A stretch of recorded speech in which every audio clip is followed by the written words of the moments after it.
दोस्तों नमस्कार, शुभ प्रभात। कैसे हैं आप? उम्मीद करती हूँ जहाँ भी हैं कथा कहानियों से जुड़े इस कार्यक्रम का भरपूर लुत्फ़ उठा रहे हैं। दोस्तों, आज एक बहुत ही सुंदर कहानी मैं आपके लिए लेके आई हूँ। कहानी का नाम है दूध की नदी। इसमें बुज़ुर्गों के महत्व के बारे में बताया गया है। दोस्तों, बुज़ुर्गों का होना हमारे जीवन में किसी आशीर्वाद से कम नहीं होता। जिस घर में बुजुर्ग होते हैं वो घर बहुत ही ज़्यादा सुरक्षित होता है, क्योंकि बुजुर्ग जो होते हैं उनके पास ना सिर्फ कई वर्षों का अनुभव होता है, बल्कि वो अपने घर को संजो कर और सहेज कर एकता के सूत्र में बांध कर रखने में भी काम करते हैं। आजकल बहुत लोग सोचते हैं कि अगर कोई बूढ़ा इंसान है तो उसका कोई महत्व नहीं, लेकिन आज आप लोगों को एक कहानी के माध्यम से बताना चाहती हूँ कि बुजुर्गों का महत्व क्या है। तो चलिए दोस्तों, शुरू करते हैं आज की कहानी दूध की नदी। एक बार की बात है, एक लड़का था जिसका नाम रवि था और वो एक शहर में नौकरी करता था। उसके साथ एक लड़की भी काम करती थी जिसका नाम कोमल था। काम करते करते ये दोनों एक दूसरे को पसंद करने लगे और विवाह करने की सोची। फिर दोनों ने अपने अपने घर में ये बात बताई। लड़के के घर वाले बहुत खुले विचार के थे, वे तो बहुत जल्दी मान गए, लेकिन लड़की के पिता को ये पसंद नहीं था। और जब लड़के के घर वाले लड़की के घर लड़की का हाथ मांगने पहुँचे तो कोमल के पिता ने एक शर्त रख दी कि बारात में कोई भी बुजुर्ग व्यक्ति नहीं आएगा। तो सब ने बिना विचारे उनकी वो शर्त मान ली और दोनों परिवार विवाह की तैयारी करने लगे।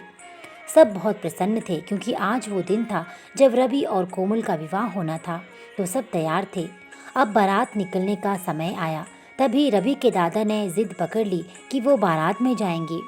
सब लोगों ने मना किया, लेकिन वो अपनी जिद पर अड़िग ही रहे। उन्होंने कहा, भले ही मुझे कार की डिग्गी में डाल के ले जाओ, लेकिन मैं जाऊंगा। फिर सब लोगों को उनकी बात माननी पड़ी। उन्हें कार की डिग्गी में डालकर बारात में ले जाया गया। सब नाचते गाते जा रहे थे।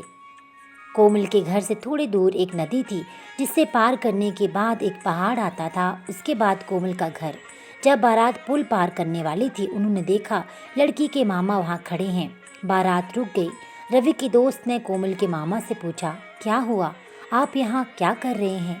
कोमल के मामा ने कहा कि मैं यहाँ बस तुम लोगों को ये बताने के लिए आया हूँ कि अगर तुम लोग अपनी बारात हमारे गांव में लाना चाहते हो, तो ये विवाह करना चाहते हो, तो हम लोगों की एक और शर्त है, और वो ये है कि ये जो नदी है इसमें तुम्हें पानी की जगह दूध बहाना होगा।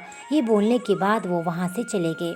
जब रवि के दोस्तों ने ये कहा कि ये असंभव है, इतना दूध कहाँ से लाएंगे, अब ये विवाह नहीं हो सकता, और बारात वापिस जाने लगी। और दूर से कोमल के मामा और पिता ये देखकर हंसने लगे।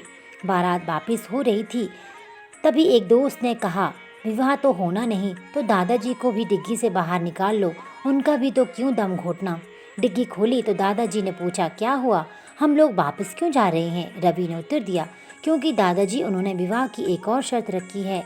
वो लोग चाहते हैं कि इस नदी में पानी की जगह दूध बहाया जाए, जो कि असंभव है। बस इतनी सी बात है, दादा ने कहा। सब उनकी ये बातें सुन के सोचने लगे, ये क्या इतनी सी बात है। फिर बुजुर्ग दादा ने कहा, जाओ और कोमल के मामा को बोलो हमने दूध की व्यवस्था कर ली है। अब तुम लोग इस नदी को खाली करो, जिससे हम इसमें दूध बहा सके। जब ये बात कोमल के पिता को पता लगी, उन्होंने कहा, अवश्य उनके साथ कोई न कोई बुजुर्ग व्यक्ति ज़रूर है जिसने ये समाधान निकाला है।